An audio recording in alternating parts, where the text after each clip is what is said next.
Greetings, everybody. We've gathered around at the table again today. And this week, let's kick it off with me, because why not? Hey, that's cool. Yeah. He's not picking on anybody else today. I'm carrying my little lum with the nishishishin. There might be too many she's in there. There's never enough she's. I was going to say, there's enough. It's beautiful, though. Oh, yeah. Mm-hmm. Sprint run version, correct, sir? That it was. Yeah. Hey, Spatico, start using that more. I love the way that almost has like a holographic kind of look to it. Yeah. It's a very pretty handle material. Has it ever been used as an inlay? And it should be used as an inlay. Well, I'm sure it has been. Yeah. Mm-hmm. So, I guess that's me. Let's Someone do it else. up. I have the mini version already, but I figured I might as well get the big boy version. The black coating was beat to crap, so I actually did a hand rub on it and got most of the black off. Hand rub. Yeah, it was. It was a hand rub. So, yeah, the knife that Bench should have kept from the H&K lineup. For sure.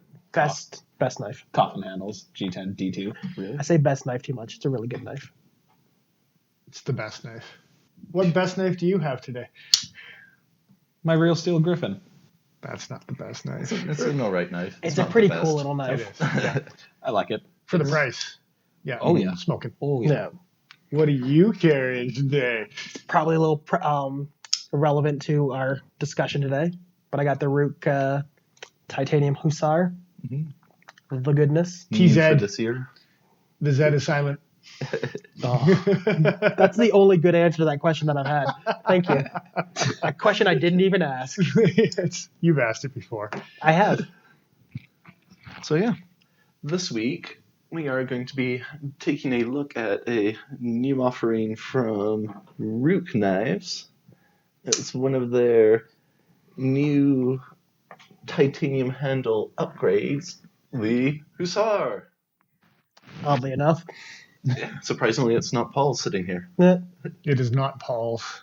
Paul's can keep his for another day. Paul's. That's me, evidently. All of you.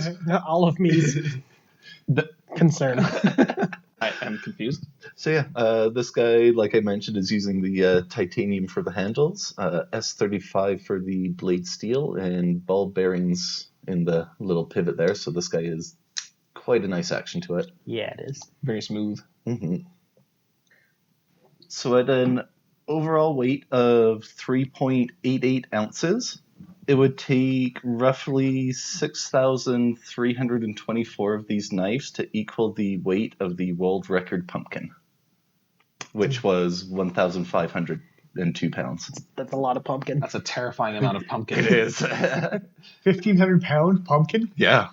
Holy moly. Yeah. It's like the size of this room. Well, just thinking about the density of the material, it's going to be bigger than a moose. That's got to be massive. It's Pictures of it, like it couldn't hold itself up, so it's just like Spread. slumped and Oh my like God. half melted looking. It's weird. Spread to death. And then by November 3rd, November 4th, it becomes like the biggest beanbag chair because of that. Don't wear your shoes on it. You'll tear a hole and then it's all over. That smell is never coming out. So the important question is, how many knives, like, do you think it would take all 6,000 of these knives to actually carve the giant pumpkin into a jack-o'-lantern? Not just 35. You can do it. Yeah.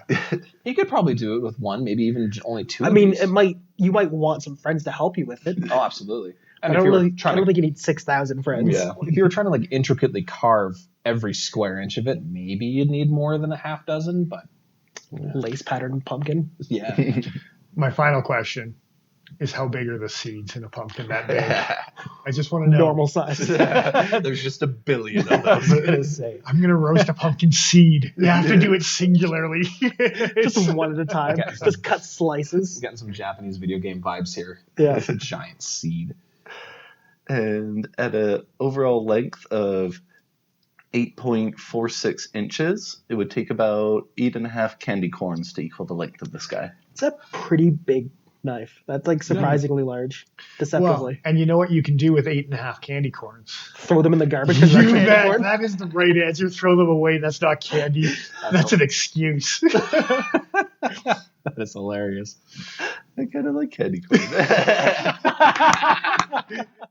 So yeah, on to the scoring then. And as per usual, I'm the hater of the group. But And hit on. hating with a 73 at a C+. Such a hater. So much hate. Yeah. Oh my god. Yep. A 73 is like an A in everyone else's. True story. That's what I mean. I was being Yeah. deliberately sarcastic there. Yeah. Cost versus materials and fit and finish were both pretty high. Objectively, like all around, this guy did really, really good. Main thing where it lost out was in the personal side for the right hand only pocket clip. So the pocket ergo's tanked because Understandable. that's BS. Common complaints. Put screw holes in this side, damn you, Ruike, whoever you are. Whatever your name is. Yeah. So yeah. I think I was the next most hatery in the group. I actually scored it a 76, which now marks it at a B minus. For me, actually, like big time, I think we can all agree cost versus materials is absolutely phenomenal with this S35 titanium ball bearing. Price point that they're offering is like knock you out of the park. Phenomenal, yeah. And actually, my other big score was actually ergonomic execution. Me personally, this knife fits me awesome. I can see some downsides, and so the objective side got a little bit of a hit on those ones. And again, just like Nigel, the worst score it got was pocket ergos, because as lefties, there's no reason why you can't put a left-handed pocket clip. It's only 10% of the market. You put a little blue anodized piece right here with an extra screw. None of the righties are going to complain about that little Not X. in the least. None of the lefties are now going to shun you for having a bias. I'll complain just to spite you, but that's all. Yeah. Your opinion doesn't matter. Yeah. Oh, I'm only 90% of the population. And on that note, Joe's opinion. So what's your opinion, Joe? And if you want to fast forward this roughly 2 minutes in, and you can get Paul's opinion because Joe's doesn't matter. Yeah, you can just glance over it. That's a new hashtag. That whole thing. Joe doesn't matter. Joe's opinion doesn't matter. Oh shit! Well, thanks. Sorry, bud. No, that's all right. I'm the third least hatery. Give it an A minus, a 85. I really like this design. I feel they did a lot right. I don't think you can call it hatery at an A minus. No, not really. We've gone over that hump To already. be fair, None of these this scores is are hatery. no. A minus begins at a 85, and that's exactly what this is. So I think it's an excellent knife. Just like he was saying about the ergonomics, I think it's spot on. I personally didn't have a problem with the pocket ergos just because I'm not left-handed, but Sure, bring that up again. 8s and 9s across the board. Just a fantastic knife. Yeah. I guess that sets me up to be the least hatery of the bunch, which is definitely true in this case. You've got no hatery in your soul when it comes to this knife. No, not in the least. I gave this an 89, which is a hard A. Not a soft A. Nope. Paul shot me a look, and I was afraid for a moment. I gave it a 9 for cost versus materials, Mhm. an 8 for cost versus fit and finish. It got 8 and 9s across the board for the most part. Outside of that, I did actually give it 3 10s. Yeah, which I know, but they're all on the personal side, and it's material choice. I mean, titanium, a good like high quality like super steel. Mhm. I'm happy. That's all I need in my life. I did give it for ergonomic preference. I love the neutral, like the single finger trowel and the neutral handle is by far my favorite thing on the planet. And then enthusiasm. I like this knife so much that immediately the first second I saw it, I bought it. Mm-hmm. There was no second guessing or anything else like that. It is a good one. So yeah, there's kind of the roundup of all our scores there, so you can compare and contrast and see how much we scorned this knife with all of our hate that we're pouring out onto The it. hateest hate. We hate this knife so much. So much. So much. You can see from the scores and all of the scores that dip so below the bar. Yeah. Anyway. So yeah, despite Paul having one, we did end up borrowing this one from the Cutting Edge just so we could have a brand new, fresh out of the box to review for you guys. So big thank out to Cutting Edge for once again helping us out with the channel. Yeah, definitely getting in one that we can be unbiased about. Exactly. Right? So yeah. It wasn't handpicked by me. At the same time, I'll shout out to our Patreon now as well. Mm-hmm. We've got our Patreon up and running. We'd love for some sort of donations, anything at all. It would be absolutely awesome for us to be able to afford better equipment. Probably going to be doing some giveaways soon. Hopefully have some behind the scenes stuff that we can get together for you. So yeah, Please and thank you. Yeah, That's it. yeah. The fire under us to get that going will get a little bit harder if there is anyone that will donate to us before we get any incentives out. So Yeah. if that does happen, it'll just get us to roll the ball quicker on that, I think. More for money sure. means more content. Yeah.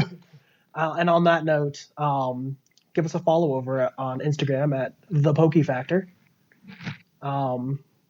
We've got our own channel now, not just our individual ones. That's it. Yeah. Catch up. You get behind the scenes stuff. Get a little bit of the shenanigans that happen during filming. So Sneak peeks of what's coming up next, that kind of deal. yeah, potential. Video updates as well Yes. on a weekly basis. Yeah. So Yeah, that all being said, that's all we have for the stats and the hard and fast look at this guy. So this is Nigel the Smith signing off.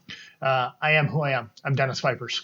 I am the Iron Joe. Exile.ca. We will catch you again next time.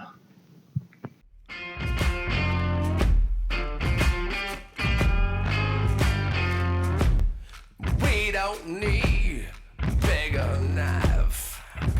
Yeah.